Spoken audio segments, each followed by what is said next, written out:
Right then, Jack, so what's been happening since our last little tour? I can't remember when you came down last. It was about 5 or 6 weeks ago, wasn't it? It was 5 or 6 weeks ago. You had started doing the concrete pours along the top and filling up to the platform. You hadn't put any of the concrete sections in against the platform. Yeah. You were just about to start that, so... Yeah. So at the minute, he's just been topping up the refuge on the right-hand side of us. It's been a bit choppy over the last couple of days, so that the sand does tend to wash out of it now and then. Yeah. And that's obviously where we store the precast prior to us bringing it down. Yeah. So precast wires, you can see the 70 tonne on the right-hand side. They've been installing units today. They've been putting recurve units in, so we're about 85% complete with the recurves now. We've got 4 more left to put on the end of this section, down towards Colonnade Breakwater. Yeah. And then we've got around about 20 units up the Coast Guard's direction. So over the last kind of 3 weeks maybe, we've been installing the foundation for Coast Guards, which is where the blocks on the left-hand side of us that you can see here sit on top of. So I'll show you a bit more when we get down there, but essentially what it is, you've got the piles, so the concrete piles which we installed down at the end, with the smaller piling rig where the wave walker couldn't get to. That's right. And the blocks sit on top of the piles, and then the dowelled, or kind of like a big steel bar is driven into the pile to connect all the blocks which go above to the foundation below. Okay. Cool. So you can see the profile of the recurve and the line of the recurve. That is impressive. That is huge as well. Absolutely. That's so huge, intimidating, but yeah, that looks great. So the white foam that you can see underneath, that's just a temporary measure. That gets removed. So the idea of that is we land the unit on 4 packers, so that it potentially floats in the air off the 4 packers. Yeah. We then install the foam on the front. We grout underneath the unit to make sure all the voids are filled. Yeah. And that the whole base is kind of supported by the grout. And then once that happens, we remove it and then we carry out the jointing works. Right. So on underneath the recurves there's a marine mortar which gets pointed into there. So similar to like brickwork, really. Yeah. I mean, the progress since I've last been here is incredible. There are still a few gaps on the top sections there. It looks, from this side, looks pretty much complete. Yeah, it does. Yeah. But like I say, there's around about I don't even think there's 20 left down at Coast Guard's end now, recurve wires. There's about 15 on the front wall, and then we've got 5 on the back wall, so yeah, 20. Yeah. Okay, great. Well, it's ready for a winter storm by the looks of it. Indeed, yeah. Just in time. So Coast Guards is our kind of main driver at the moment, so we've been working on that quite hard over the last couple of nights, and last night we started the installation of the first row of blocks, so the big units which you just walk past on the beach over there then. Okay. I can show you how they all sit and tie into everything. Okay, so yeah, I mean, one thing I've been asked quite a lot since our last visit, Jack, is how you get the concrete to the seawall from the other side of the railway station. So the concrete is pumped underneath the track. What we have is a thing called a UTX, so an under-track crossing. And what we've done is created a pit on the opposite side of the seawall in the station car park. Driven a very big core barrel through, extracted the core from inside of the barrel, and then what that allows us to do is create a void underneath the platform and railway. Right. And we then run a concrete line right the way underneath the platform and the train line, and everything's pumped onto the seawall then. So that can be pumped all the time, even with the trains running, can it? Yeah. So we have 2 UTXs. They're split 1/3 along the job and 2/3 along the job, and we pump concrete anywhere up to 140, 150 metres. Right. So you can see there, they're just landing. A couple of more of the recurves going down to Coast Guards now. Wow. So this is the final section to complete now, the Coast Guard's end. Probably by Friday, we will be 3 courses up with the big blocks, which you can see down there. Yeah. Which we'll go and have a look at now.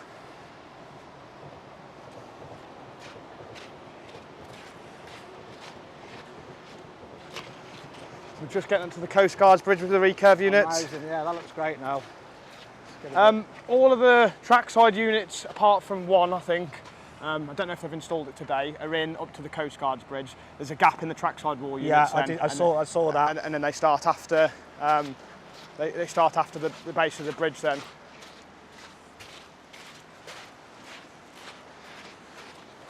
So how long do you think then it's going to be until this, from looking from the beach, that it's going to, this section's going to all be looking from the beach, 3 or 4 weeks behind there. I'd say a little bit longer, just because we've got the surfacing to do a lot of structural slabs. Yeah.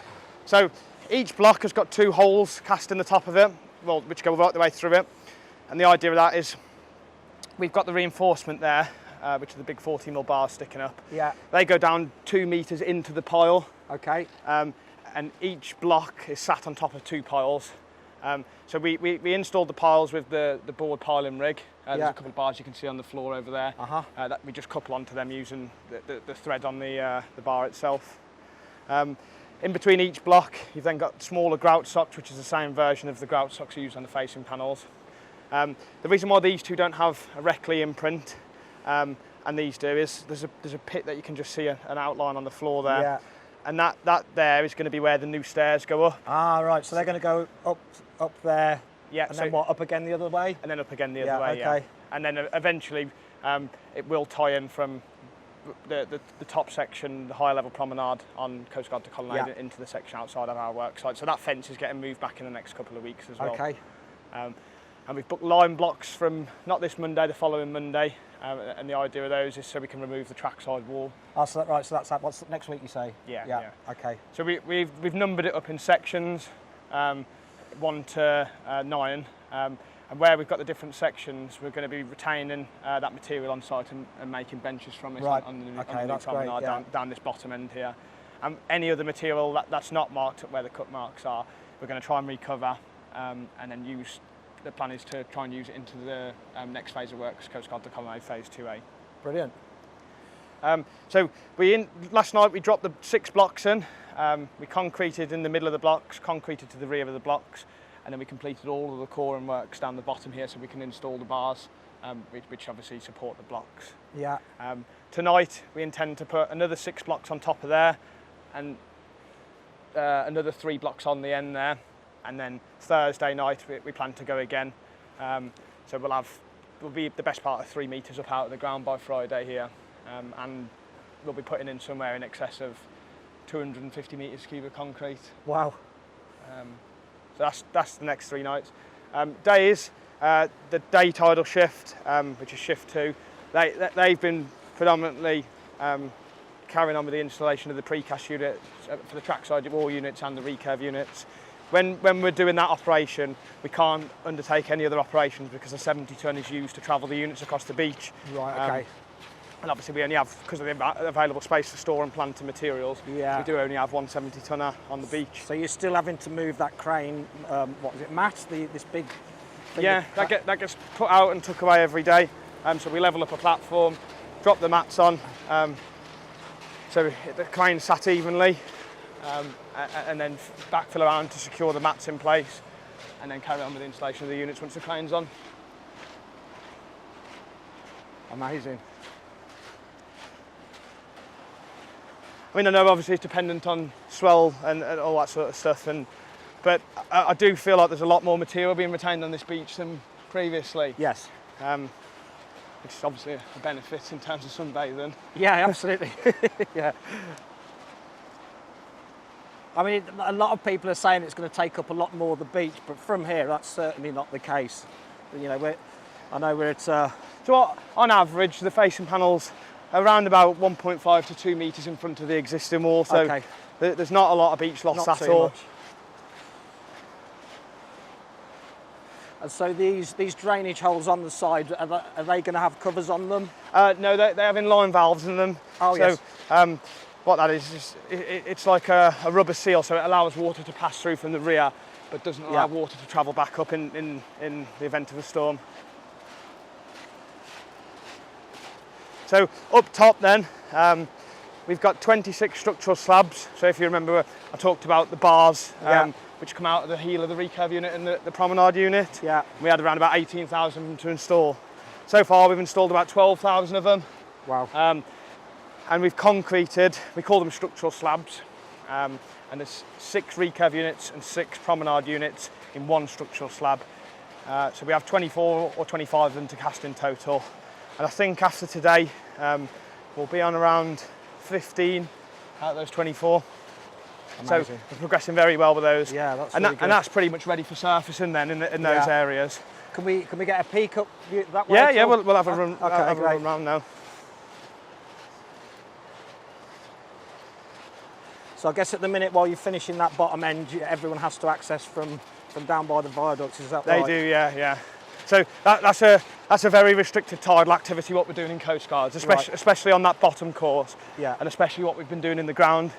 The pours in the ground to cast the actual foundation. It is a very, well, it's just a nightmare to build. That's the best thing. That's the best I can describe it. There's so many factors getting in your way, like you say, the tidal weather. We're below mean high water level. We've obviously got the tidal restrictions to consider, and in that area there were 4 separate pours with 3 different concrete mix designs. Right. So you have to make sure different concrete, which has different exposure classes, where if you're seaward facing, etc. We have to make sure that the different concrete mixes go in the right places. Yeah. So it's meant that we've had to shutter a lot of work down there. Now, installing shutters takes quite a bit of time. And we've been having to do this in a tidal environment where we only get that 5-6 hour weather window, as you know. Well, not weather window, access window. Yeah. So come the middle of October, we're planning on demobilising the 70-ton crane, and what we're also going to be doing then is starting on section C, which are these piles here. Yeah. So we'll just roll over straight into this section here. We'll start with all the pours up out of the ground like we've done previously in the past. Fill all the piles, cut all the front of the J slots off where we've installed them with the piling rig.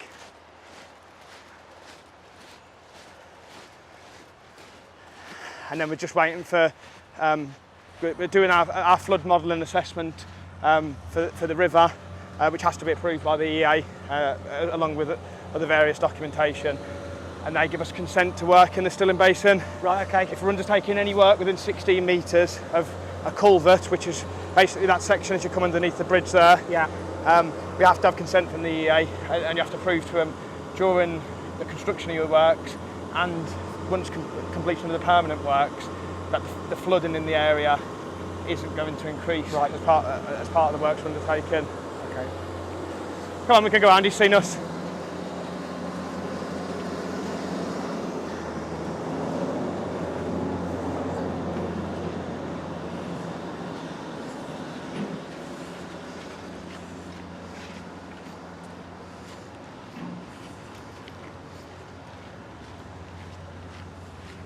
Hi, Kath. Hello. How you doing? You all right? Hiya. Right, it's just blowing out now. Brilliant. No worries. So the gangway bracket attached on the back of the piles is ready for when we start section C. We won't really be starting that until most of the contracted works are completed on the first phase. Yeah. But as and when the machines become available, we'll be moving on to it. Obviously, we don't need a 70-ton excavator and 70-ton crane to do concrete on the top. No.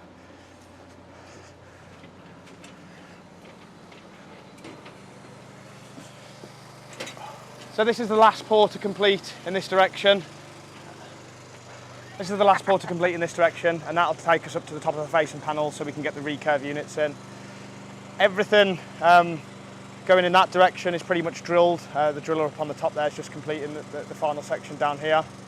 The idea of leaving this section out here is that's where the new footbridge goes. So while we're designing that at the moment, we've got the pit at the back, and then we've also got an extension slab here to take the foundations for the new supports for the middle of the bridge and the bottom of the bridge. Okay. And then also as well, we do install a wall to protect the bridge in front of that. Yeah. In the event anything does come over the top of the wall. But that's all still being designed. It's very early design development at the moment. Okay. So this just gets left as is. Yeah. Apart from on the back of the recurve units, we do have a small temporary slab to do. But that's only a temporary measure. Still a little bit visible of the old framing structure there. That's the last section, yeah. Yeah.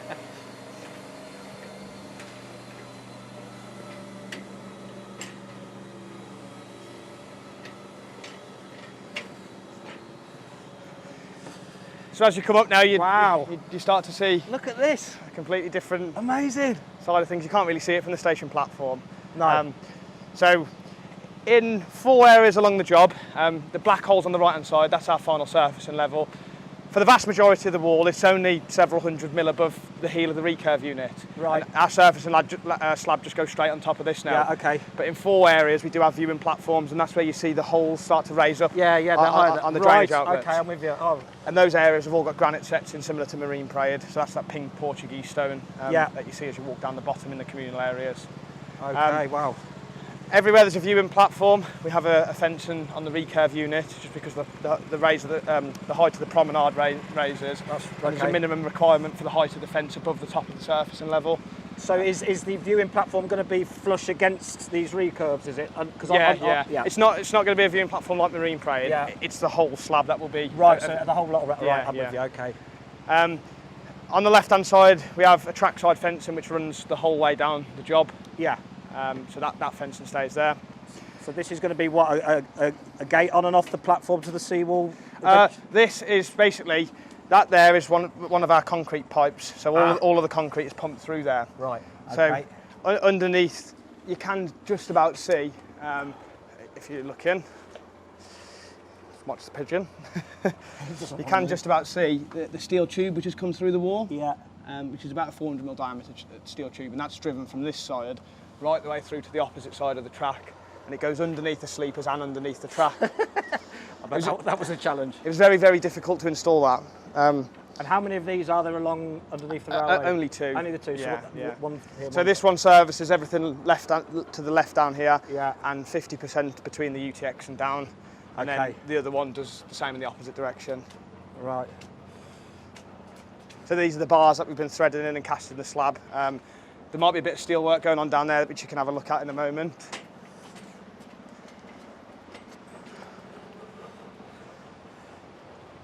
So a large percentage of this section is now complete through here. We have got another gap in the units, which we drop in at a later stage. That under track crossing that you can see that we just looked at then. Yeah. Mark, how you doing, mate? You're right.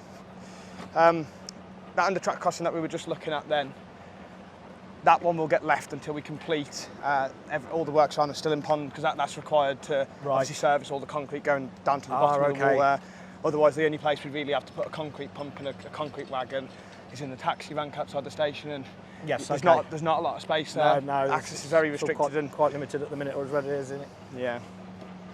So, at what point will you start working on removing the platform and doing? So the platform is planned for 3 abnormal blockades. I think it's around March next year, March next year. So the blockades are booked and published, and that basically we strip all of that out, extend all of the concrete up behind the units. We clad the back of the units very similar to what we did on Marine Parade, on the track side, so it has that stone textured finish on the back end. And then all the timber comes out, and we surface up to the new proposed level, push the copers out so that the stepping distances are reduced as you access on and off the train. There's going to be more platform space, isn't there, by the looks of it? Yeah, more platform space as well. Because it is quite dangerous. Especially at this end, Yeah. You can't actually walk past... no, that section there, isn't it? Yeah, roughly that section there.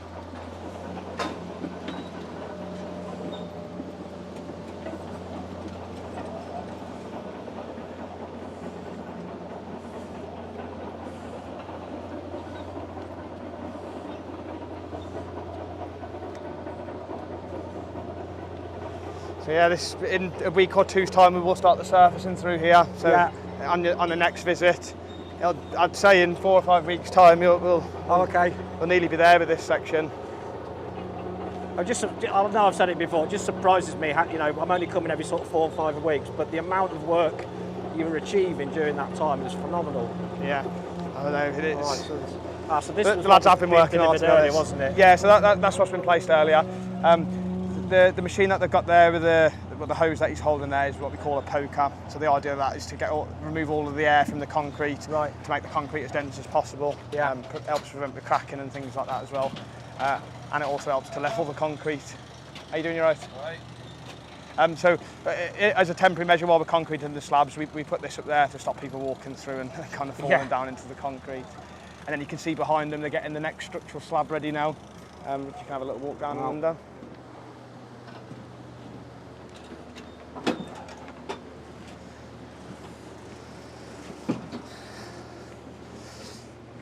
So each of these structural slabs, there's reinforcement which is tied in either direction, and then we install what's called lacer bars. They've installed them on the bottom, so they're bars that run longitudinally all the way down the length of the wall there.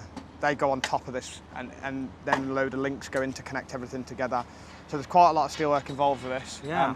It takes us 2 shifts to fix all of this, Wow.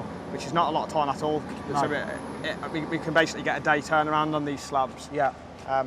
They do get a bit more complex as we go into this area down the bottom now, as it opens up and the area becomes larger. There's a lot more reinforcement in there, and they do take a little bit longer to fix because of that.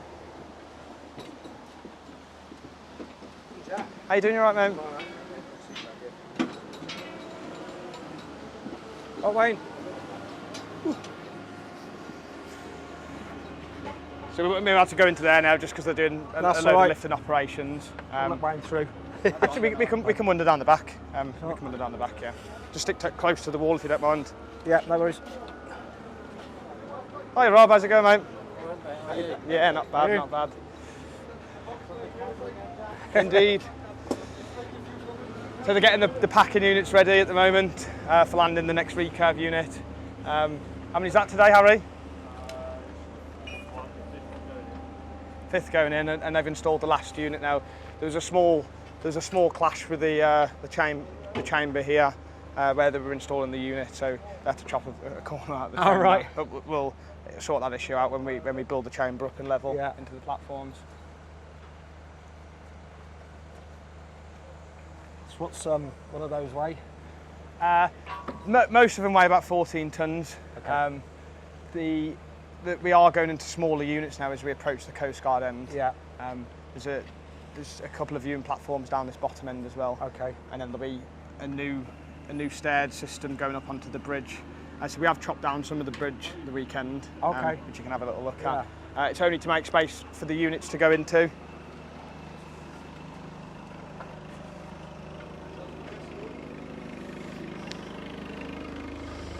So we've retained the material. We run our units into the bottom of the footprint of the bridge there, and then we rebuild the wall using the same material which we've took off there to go back in, to tie back into the existing. And then last time we were actually down at the bottom of the steps, weren't we? So this has come up quite, wow. This has come up around about 2 metres in this area from the existing promenade. And we are just literally waiting for this section of the job to be completed on the end. So we have the upper level pile cap down there at the moment, where all the barriers have blew into in last night's storm. So we'll complete the excavation of that tonight. Yeah. And then what we start to do then is trim the piles down to the final level on the back, and we repeat the same process what we've done on the front. We build up out of the ground with blocks in that area. Yeah. And then roughly where that white bowser is there, where the pump's just passing, that will be the new stairs going down from this section of the seawall, and then you'll turn the corner and go down the other section of the stairs then. Wow. Yeah. It's amazing, it just doesn't look like the same area. It's great. And they've got a good view at Coast Guard's cottages up there of all the works happening. Yeah. Well, I wouldn't be that impressed living there, but yeah, might be a bit noisy at night, but yeah.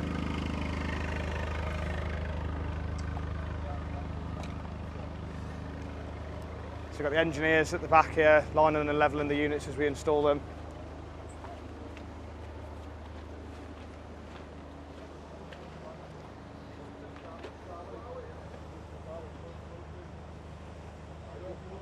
Just trying to work out which way to level the units up. yeah. Wow.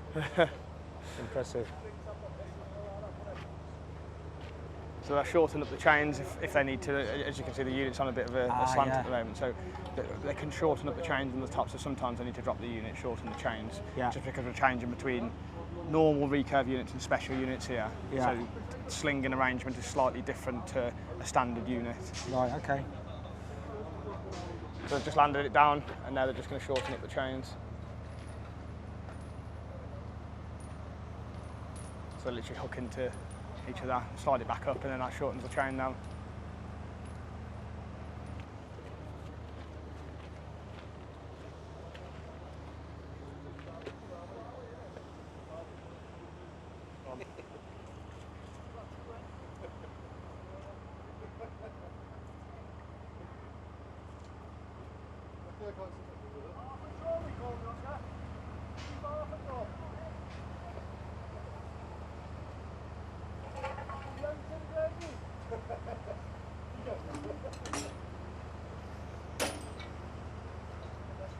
Crane hardly flinches when it picks it, does it? There's Yeah. a little bit of movement, but wow. To see now the level's more, Yeah. the unit's more level. Yeah. So that when they install it, it's easier to land and position. If you land it on a slant, when you drop it, it tends to move when it rests down on the packers. Right, okay. Brilliant. Right. Right. Thank you, Jack, for another tour. That's been absolutely brilliant. And thanks to BAM and Network Rail as well for also letting us on site. You're We shall be back welcome. in another month, hopefully.